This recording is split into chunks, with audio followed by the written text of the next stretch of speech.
Dark Willow is a pretty fun hero to play.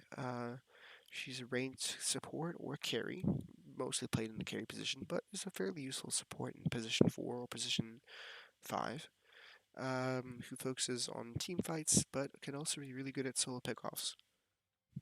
Her Q, Bramble Maze, creates an area of effect, maze of brambles, a maze of small bushes that if the opponent steps inside them, they will take damage and they will be held in place. The maze lasts fairly long, and it's a good area denial tool which you can use in the middle of a fight to confuse the opponents.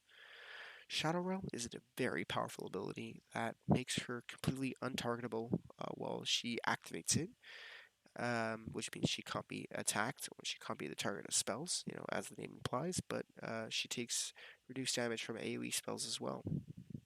Or I think she's also immune to them. I'm not very sure about that. Um, while she's in this state, she can deal extra damage that increases over the duration of her being in there, and you'll see with a particle effect when her fully charged attack is ready, which has severely increased range, so it's very good for last hits or securing a kill. Curse Crown is a debuff on opponent that, after a short delay, stuns the opponent and people who are standing close to it. That's it. And then her ultimate, Bedlam and Terrorize, are two abilities that scale simultaneously, so 1 point in one puts a point in the other. And so the first ability is Bedlam, which summons her little small Jinx here, or that's the Wisp is named Jinx, who comes around her and follows her, dealing high attack damage in very, very short intervals. Very good for picking off single targets, uh, and lasts 5 seconds, so it's pretty nice. And Terrorize is her team fight ability, which shoots Jinx into an area which fears the opponents, which means they're forced to run back towards their base. And they can't attack, cast any spells, they can't use any items. They are forced to go back and they're completely silenced and muted.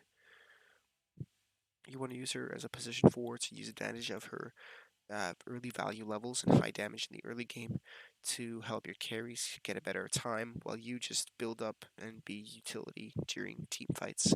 If you want to build her as carry, I suggest putting her in the mid lane and focusing on attack speed and rushing an Aghanim Scepter, which, instead of making this one hit and then Shadow Realm the spells, you can shoot as many times as you want. And with her super high attack speed and attack range during it, she becomes a freaking machine gun.